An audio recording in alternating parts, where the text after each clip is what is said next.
Hey everyone, Mango7Roll here. How we doing today? Welcome to another episode of Epic 7.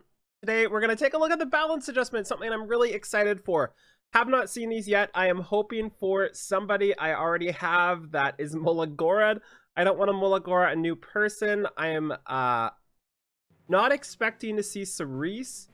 I would say there's a good chance we'll see one of the previous ML5s that people complain about a lot.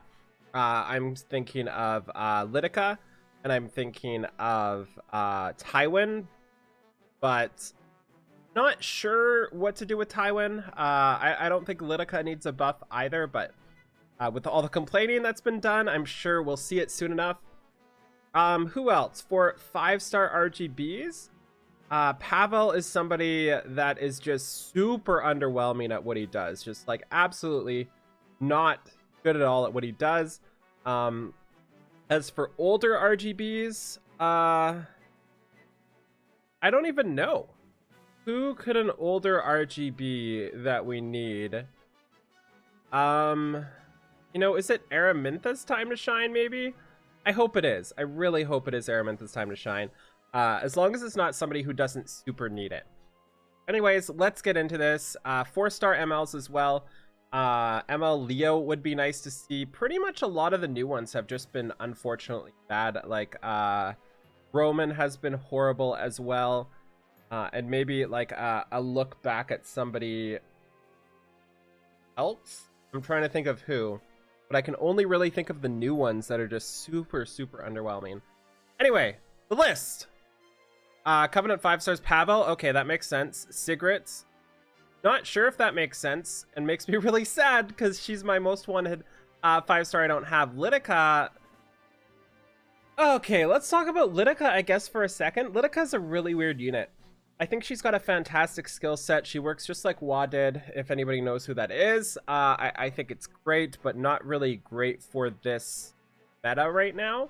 And I think they're pushing her towards being a PvP character, which I think is just super incorrect.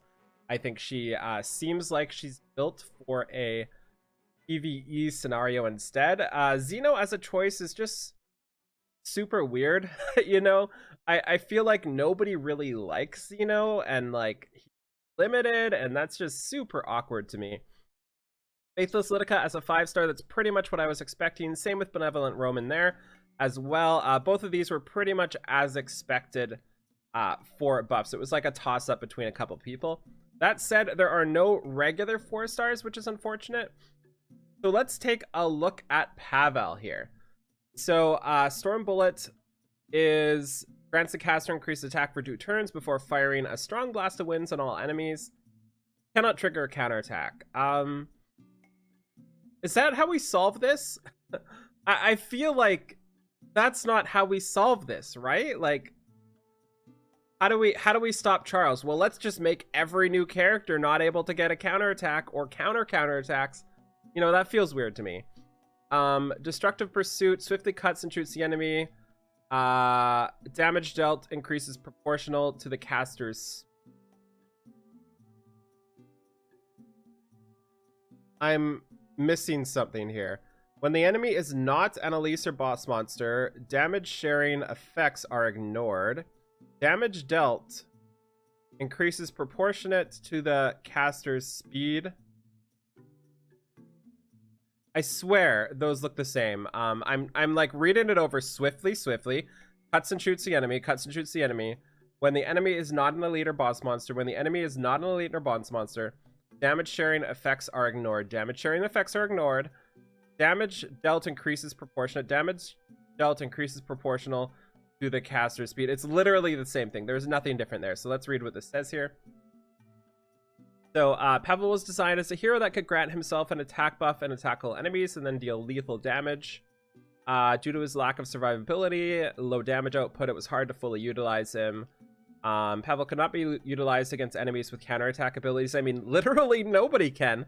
In order to address this issue, Pavel will be improved so that Storm Bullet no longer triggers attacks. Cool. Also, the damage output of the Destructive Pursuit will be increased by around 25%. That makes sense. Utilizing such an increase in damage output will allow Pavel to be more capable of dealing with enemies that utilize damage sharing effects. So that should be enough to one-shot now with a 25% damage bonus. So we got to change to Sigrid here. Inflicts lethal damage to the enemy, piercing their weak point, penetrating defense. And it extinctions. Okay. So this is the character I thought should have had extinction like a decade ago. Obviously, like not a decade, but I thought she should have had extinction just with her skill set and wielding the scythe like that. It just makes sense thematically. So I'm really glad they did this. It's a pretty big change, I think. I think it'll help her out in PvP a little bit more. I'm really happy with this. Just a little push here and there to help deal with those problem units.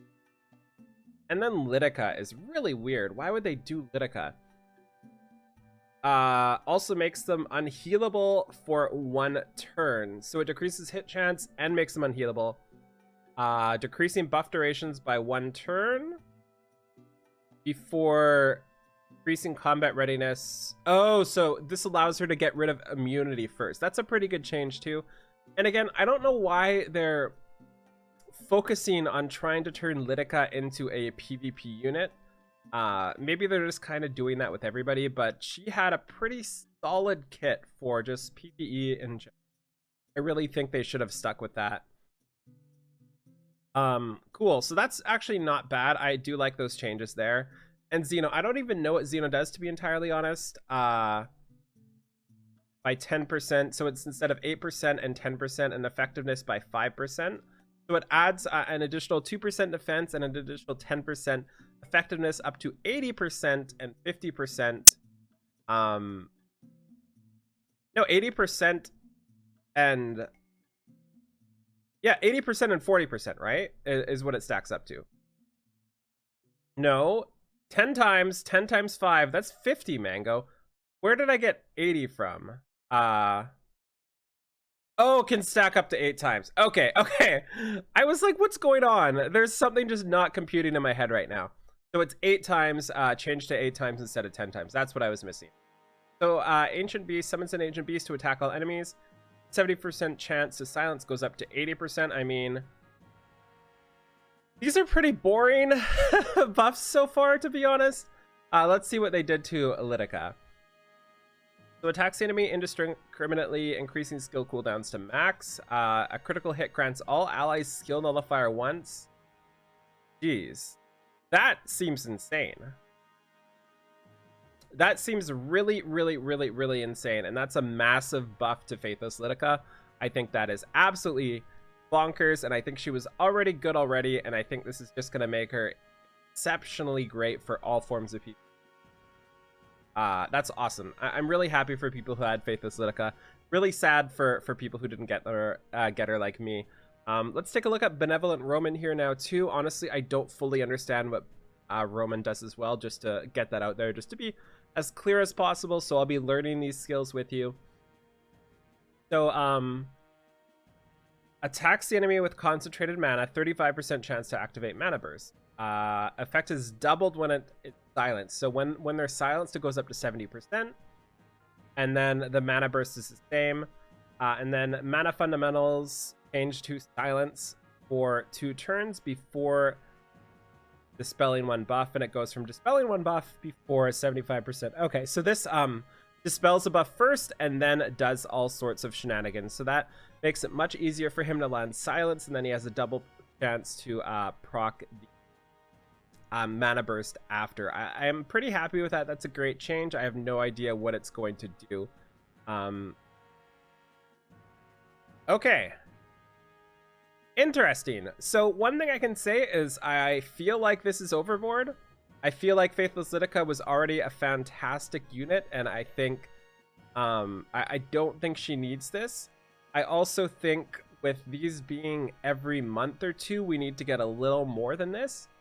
For me, getting Pavel like this, where he should have potentially been like this on release, I feel like this is a patch towards something that is just like this isn't the way. This isn't the way to do this. This just feels like not the way to do this. Make every character just not be able to counterattack. Just not to be able to get counterattacked. It just seems incorrect. That seems like the wrong dimension to try to fix this Elvis / Charles / counterattack problem. The damage boost was welcome for sure. That is awesome. As for Sigrid, this is another pretty solid change, just a really small passive change to her skill there. Really happy with that. The Lidica change itself will really help her out, but I still am not a massive fan of it.